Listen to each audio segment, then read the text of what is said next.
Mga walang hiya kayo! Jan! Wala kang dapat ipaliwanag pa. Dahil kitang-kita ko yung kahayupan nyo! Jan! Ikaw, gago ka! Gago ka rin! Mark! Jan, tama na! Mark, please! Jan! Tama na! Umalis ka na, Mark! Jan, magpapaliwanag ako! Wala kang dapat ipaliwanag!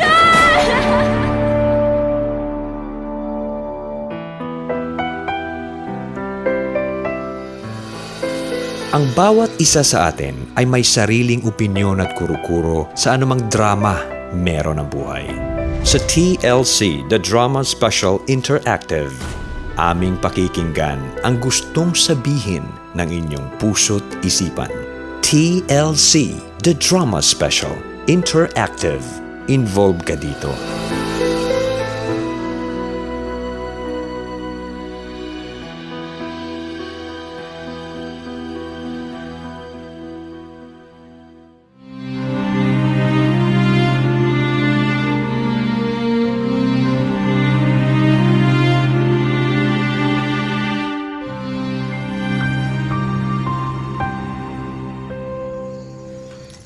Ano kayang dala dyan mamaya? May pa-surprise kaya? May pa-cake ganun? May pa-flowers? May pa-chocolate kaya? Hay nako, Marie. 4:00 pa lang ng umaga, kung ano-ano na naman yung iniisip mo. Hayaan mo siya kung wala siyang surprise. Okay lang, pero kung meron, edi mas maganda ganun. Ano ba yan, umaga na pero hindi niya pa rin ako binabati. Ay, may nag-text. Si Mark pala. Good morning. Pwede ba tayong mag-usap?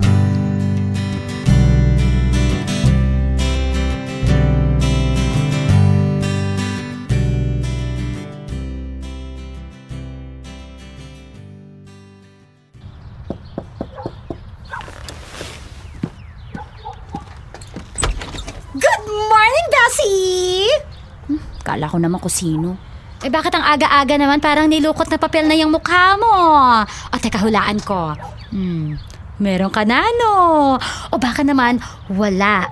Kinakabahan ka, no? Sira ulo. Ay, ano ang problema mo kasi? Paano nga kasi tong si Jan? Oo. Hanggang ngayon ba naman wala pa rin ako nare-receive na text or tawag? Ay nako, yun lang naman pala eh. Yun lang naman pala. Anniversary ho namin ngayon. Niho, wala akong natatanggap. Ano ka ba naman, Marie? 10 pa lang ng umaga. Eh malay mo naman, maya-maya nandyan na yan. Baka may inaayos lang. Alam mo yun, baka nag-aasikaso lang ng surprise sa'yo. Hoping yan. Sira ulo. Hindi naman talaga ako nag-e-expect ng surprise, no? No, sure. Batiin niya lang ako, masaya na ako. Besides, alam ko naman na busy siya sa work. Kaya kahit text or call lang, happy naman ako ah. Final answer? Hindi talaga nag-expect ng surprise si Inday? Oo nga, hindi. Wala talaga, kahit flowers, hindi nag-expect? Hindi nga. Sure? 5, 4, 3. Syempre kasali yun. Kita mo! Pero kidding aside, Oh. kung walang surprise, okay lang naman sa akin. Ay, sus. Kung meron, di masaya. Alam ko naman kasing sobrang busy siya sa work at marami pa siyang commitment sa ibang bagay. Kaya kahit hindi siya makapag-commit sa'yo, ayos lang. Ay, di na nakapagsalita si Inday. O siya, papasok pa ako. Iwan ko na lang tong kalderetang luto ko dito, ha? I-text mo na lang ako kapag may kailangan ka. At kung naalala ka ng jowa mo, na jowa mo pala siya. Jenny naman eh. Bye-bye. Sige, ingat ka na. Salamat Bye. sa paulam mo ah.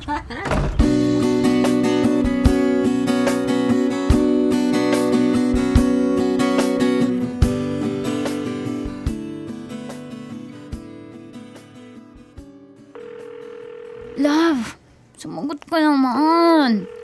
3:00 na ng hapon, wala ka pa rin paramdam eh. Bagot na ako.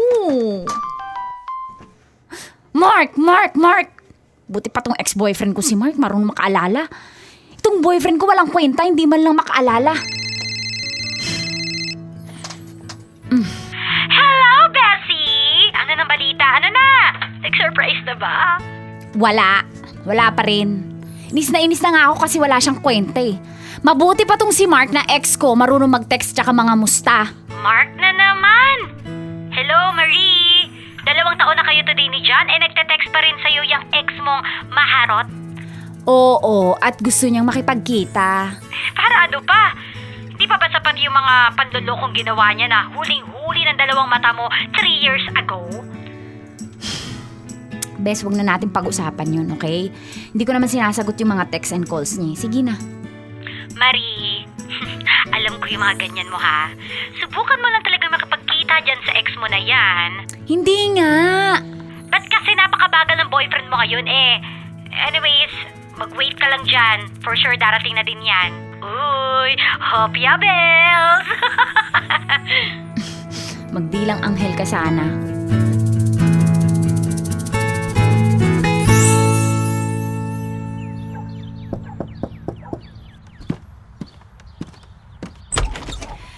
Good afternoon, Iha. Happy anniversary sa inyo ng anak ko.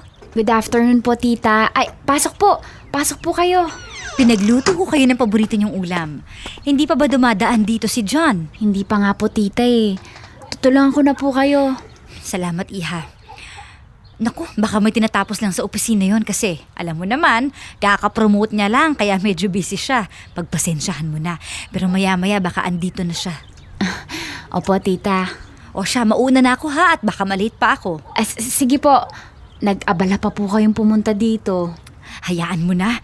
Along the way naman to sa pupuntahan ko kaya I decide na rin na dumaan dito para na rin personal ko kayong makamusta at para na rin madalahan ko kayo nitong niluto ko.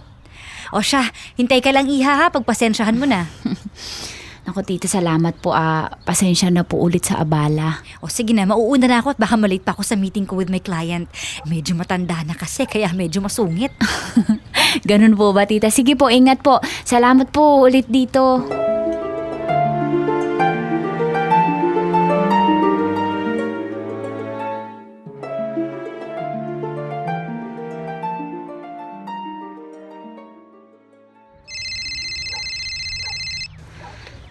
Akala ko naman si Jan na. Si Mark na naman pala. Hello? Di ka pa talaga titigil Hello, Marie. Mag-usap naman tayo. Kahit for the last time na lang. Please, magbigyan mo na ako. Ano pa bang tawag dito sa ginagawa natin? Hindi pa ba ito pag-uusap, ha? Hindi. Ang ibig kong sabihin, mag-usap tayo ng personal. Ay, para saan pa ba? Please, Marie, for the last time. Gusto ko lang magkaroon ng closure para matahimik na ako.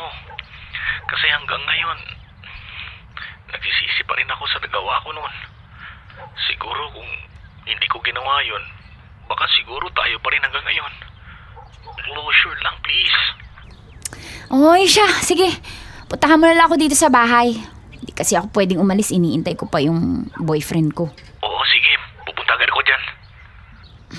Saglit lang tong closure na to, ha? Parating na rin kasi yung boyfriend ko, eh.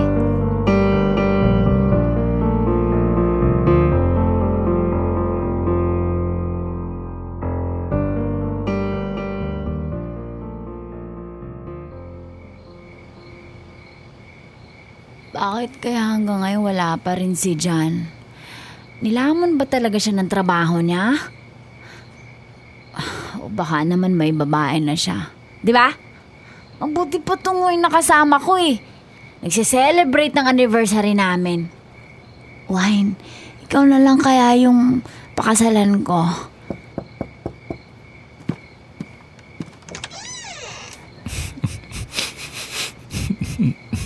Marie.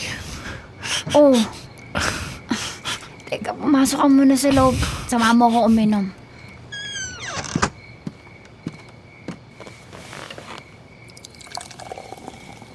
Cheers. Marie, pasensya na kung sa tingin mo nanggugulo ako. Pero patawad sa lahat-lahat. Hindi ko naman sinasadya. Sobrang nagsisisi na ako sa ginawa ko. Alam mo bang hanggang ngayon, hindi pa rin ako nakakatulog na maayos. Dahil sa pagkikipagtalik ko sa iba nung tayo pa. Hindi ko may tatanggi na mahal pa rin kita. Sorry. Mark, Mark, wala na yun. Sorry, Marie.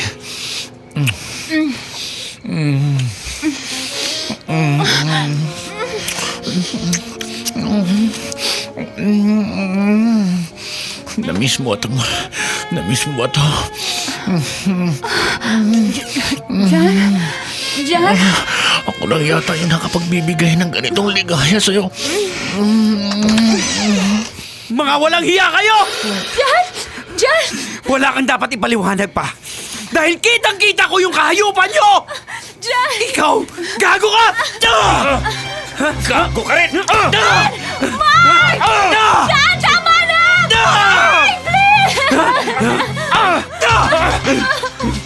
Jan! Tama na! Umalis ka na, Mark! Jan, magpapaliwanag ako! Wala kang dapat ipaliwanag!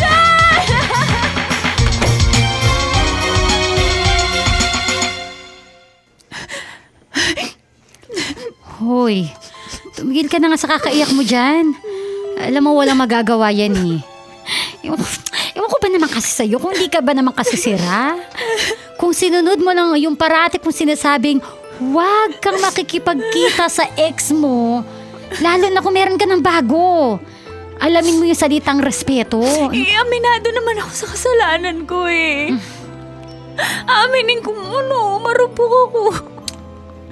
Alam mo, hindi ko naman ginusto na makipag-sex kay Mark. Pinagbigyan ko lang siya sa closure na sinasabi niya, kaya ako siya pinapunta sa bahay. Pero hindi nga closure yung nangyari. Jenny, anong gagawin ko? Hindi ko na alam kung ano pong mukha yung iharap sa pamilya niya. Kila Tita Gigi. Tapos kay Jan mismo, yung iya ako. Mahal mo ba talaga si Jan? Mahal na mahal. Jenny, maniwala ka sa akin. Nadala lang ako sa emosyon tsaka kakarbukan ko kasi nakainom ako eh. Pasensya na sa pagkakamaling nagawa ko sa relasyon namin ni Jan. Tsaka sa buhay ko. Alam mo girl, kung ganun, edi mag-usap kayo. Pag-usapan nyo. Paano nga kung di niya ako usapin? Alam mo girl, paano mo malalaman kung hindi mo susubukan? Ngayon ka pa ba matatakot? Alam mo, walang magagawa yung takot mo eh. Dapat maging handa ka sa lahat. Sa consequences sa mga ginawa mo.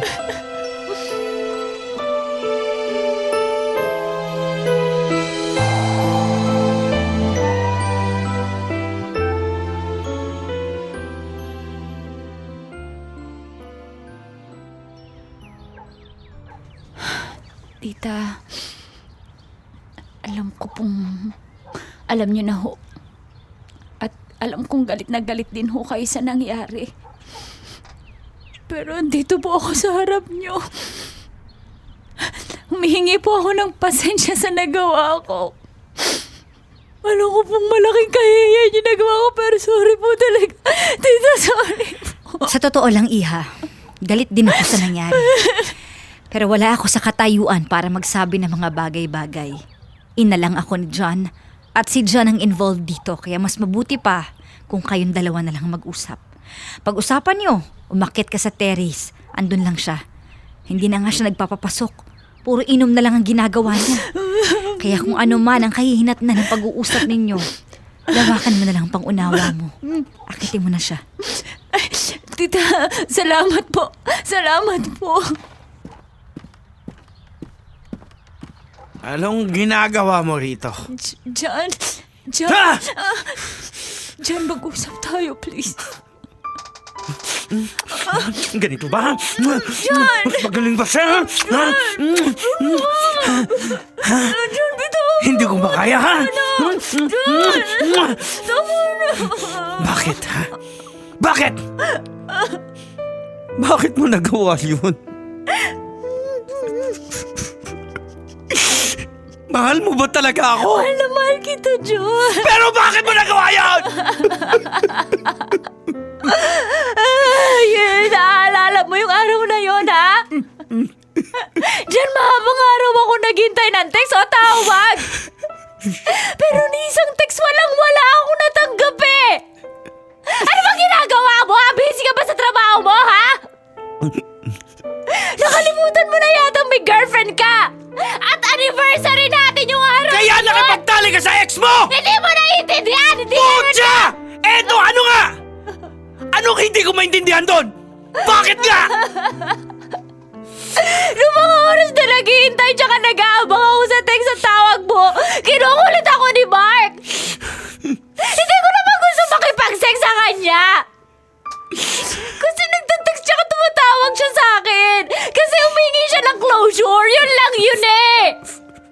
Kasi hanggang ngayon mahal niya pa rin daw ako at gusto na niyang makalaya! Closure. Kaya ginawa niyo yun? Ginawa niyo yung kababuyan na yun? Oh, John. Nakalaya ba siya, ha? Marie, nakalaya ba siya? Hindi nga. Love, maniwala ko sa mahal na mahal kita. Nadala lang talaga ako sa emosyon ko. At nagpadala ka naman! Sobrang gandang dahilan nun eh! Ilang taong ka na pero you always act like a brat! John, ayos lang sa akin kung di mo ako mapapatawa dahil sobra talaga yung nagawa ko eh. Pero John, humingi ako ng tawad. Sorry, patawarin mo ko, lulod ako. Umalis ka na. John! Kung ayaw mo, John! may magawa akong hindi maganda. John! Alas! John, siguro nga immature ako pero John! Pero umalis ka na sabi. Alis ka na, please. John! Hindi ka alis na! Umalis ka na, Marie! John! John! John, buntis ako! Sa tingin mo, paniniwalaan pa kita. John, makinig ka muna! Hindi ako makatulog kaya umaga pa lang abang na ako sa chat mo sa text mo, sa call mo! Kasi atat na atat ako sabihin sa'yo na buntis ako! Isang linggo bago yung araw na yun, nagpa-check up ako kasi ilang linggo na ako nagsusuka. Sinisikmura ako. Tapos lagi ako nag-UTI. Nagulat ako sa resulta, sabi ng OB, 3 weeks pregnant na ako eh. Hindi ko alam kung kanino ko una sasabihin. At di ko rin alam kung paano kasi natatakot ako. Pero naisip ko na ikaw yung ama kaya ikaw dapat una makaalam, di ba? Diyan siniming ko sa anniversary natin eh. Gusto ko dun sabihin kasi alam ko magandang regalo sa atin yun. Bakit ah? Bakit ngayon mo lang sinabi? Maniwala ka man o hindi, John. John, sobrang nabulag ako ng mga oras na yon. John, akala ko ikaw si Mark. Matagal ko na kinalimutan yung lalaki yan eh. Magmula na dumating ka sa buhay ko, ikaw yung mahal ko, John. Akala mo ba? Hindi ko maiintindihan yon. Ikaw ang buhay ko. Kaya hindi mo ako masisisi kung bakit naging ganito na lang ang reaksyon ko.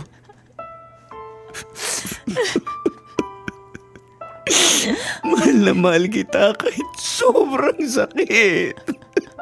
John. Kahit sampal sa pagkalalaki ko yung ginawa mo. Sorry, John. So sorry. Mahal ko, sorry. Sorry, I love you, mahal. Bakit ganun? I love you. Ang tanga-tanga ko! Kahit ang sobrang sakit. John. Mahal na mahal pa rin kita. John, I'm so sorry. Bakit ganun? I'm sorry.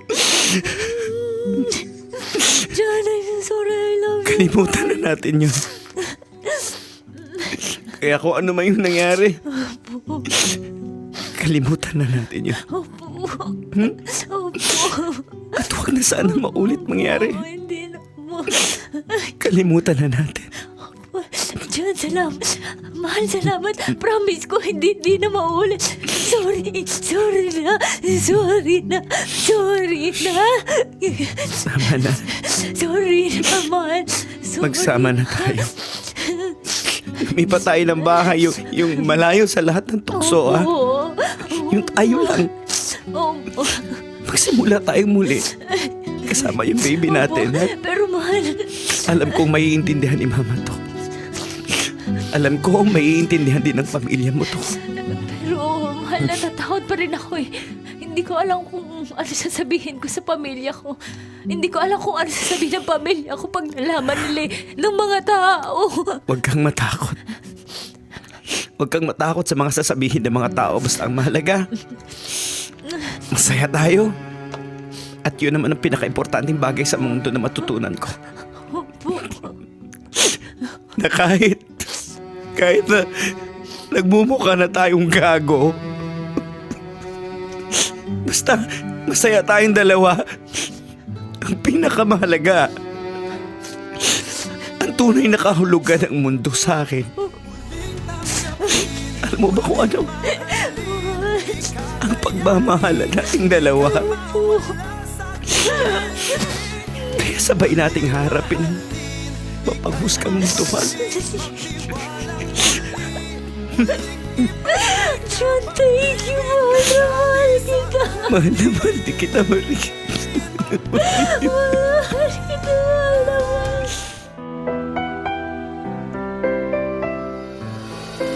Ang bawat isa sa atin ay may sariling opinyon at kuro-kuro sa anumang drama meron ang buhay. Sa TLC, The Drama Special Interactive, aming pakikinggan ang gustong sabihin ng inyong puso't isipan. TLC, The Drama Special Interactive. Involved ka dito.